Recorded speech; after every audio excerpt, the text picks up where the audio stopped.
Okay, and the first concept under the revenue is TR, that is the total revenue. It's a small chapter, easy chapter that you can easily understand. Total revenue is defined as the money received by selling certain units of the output. Okay, when you're defining total revenue, you have to mention that it is the money received or the revenue received by selling certain units of the output. And TR is equal to, total revenue is equal to price into the output sold. Suppose you have sold 100 units of a commodity and the price of that commodity was say rupees 5 per unit. Your total revenue is 100 into 5, that is 500 rupees. This is the concept of total revenue. Then second thing that we have to study is the average revenue.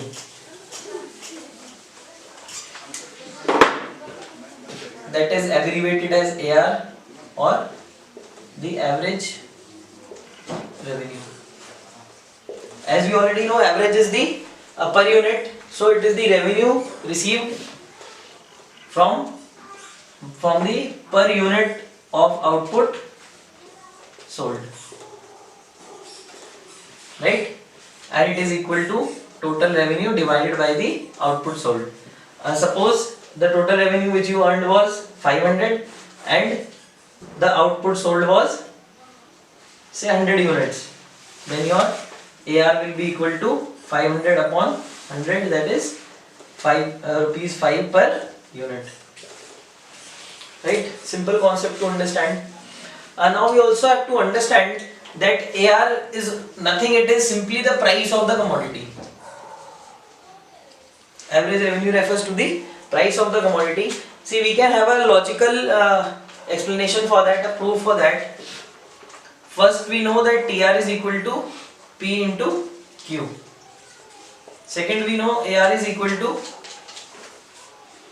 TR upon Q. Now putting equation 1 in equation 2, you will get AR is equal to, instead of TR you put P into Q upon Q. Q will cancel and you will get AR is equal to the price of the commodity. Right, again this derivation or this proof can also be asked from you in some of the questions that prove that AR is equal to price. So in that case you can simply prove it mathematically, and you have to remember that average revenue is nothing, it is the price of per unit sold by the entrepreneur. Then next we have to study about the marginal revenue. Again similar to marginal cost and marginal utility, that is by how much the revenue is changing by you sell one additional unit of a commodity, abbreviated as MR or the marginal revenue.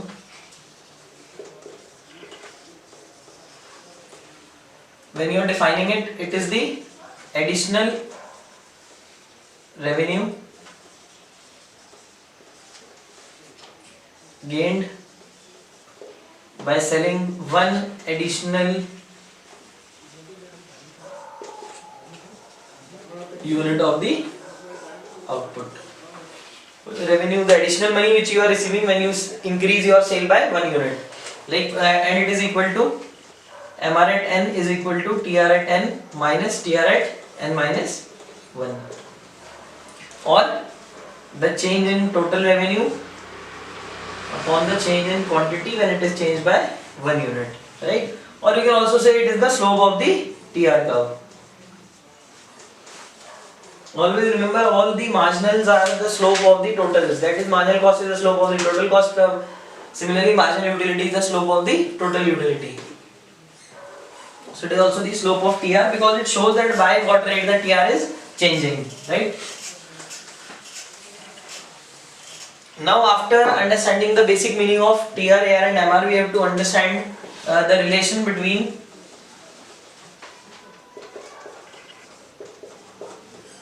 TR, AR and MR. Okay. You also have to remember that the relation between TR, AR and MR can be studied under two situations, or you can say it can be studied under two type of markets. One is the relation under the perfect market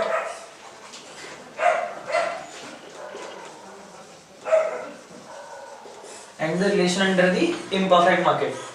See, we'll in detail we'll study about these markets, what they are in the later chapters, but for now we have to simply remember and understand that a perfect market is a market under which any quantity or any amount of the output can be sold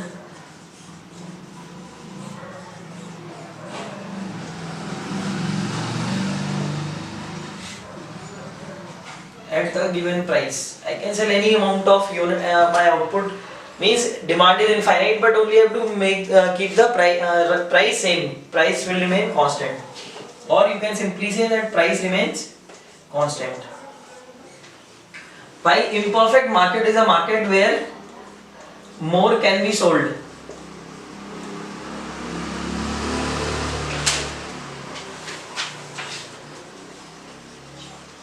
Only by lowering the price. This condition you have to remember. Perfect market means any amount can be sold at the given price, while under the imperfect market more can be sold only by reducing the price. So first we will understand the relation under the perfect market. Okay, first we can understand it numerically.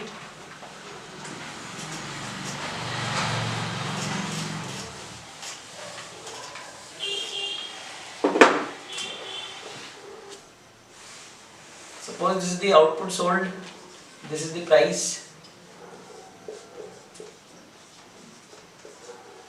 As we have already said, under the imperfect market, price would remain constant.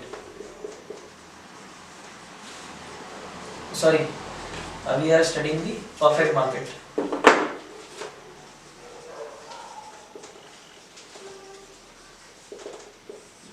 So price remains same. Then first thing that I can calculate from it is TR, that is P into Q. So 0, 5, 10, 15, 20, 25 and 30. Then AR, remember we proved that AR is equal to price, and also we can apply the formula TR upon output. So we will get 5. Then MR, that is the change in TR. TR at n minus TR at n minus 1. Okay, so it is observed that under the perfect market, AR and MR are constant and they are also equal. While TR will increase at a constant rate. You can see it is always, every time it is increasing by 5 rupees, right? And price constantly remains same. On a graph, if I want to plot it, again on the x-axis I take the output sold or the unit sold. On y-axis I take my TR, AR and MR. This is AR equal to MR is equal to P and is also equal to D. We will study all these P and D what they are, and this will be the TR. Okay, straight line, upward sloping. You increase the output, TR also increases. So that's why it is a upward sloping straight line, and because it is increasing at a constant rate, it is a straight line. While AR, MR are equal and they are horizontal, that is they remain constant like the TFC curve. Now see, this P denotes the price line. We can also call it as the price line. The AR curve can also be called as the price line because AR is simply the price, that we have proved also. Then this D, it denotes the demand curve.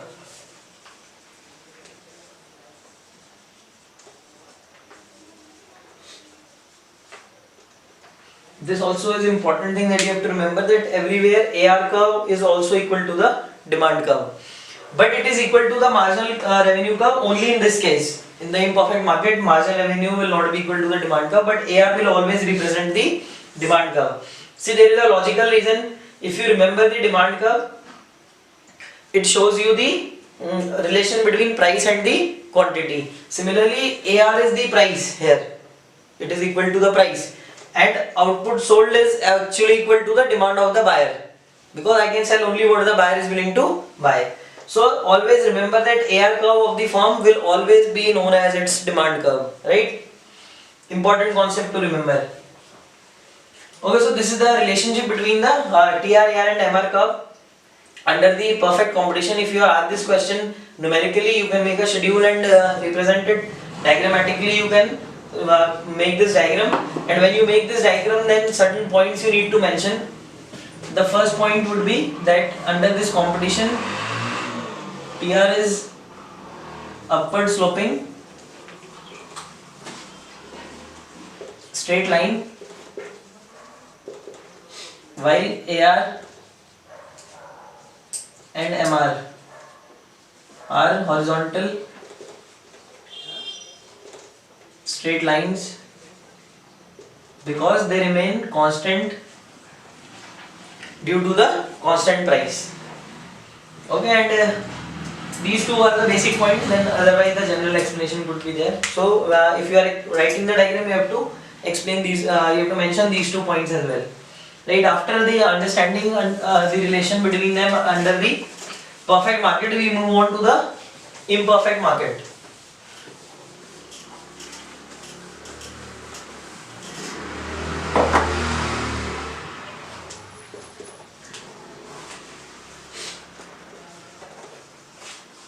Okay, again remember, in perfect market you can increase your sale only by reducing your price.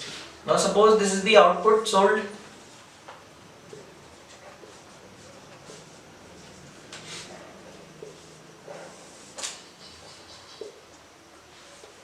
Say price is 10, 9, 8, 7, 6, 5 and 4. So again I can calculate the TR, right? TR would be P into Q. So 10, 18, 24, 28, 30, 30 and 28. AR, remember, is equal to price, or formula can be applied TR upon output. So it will be 10, 9, 8, 7,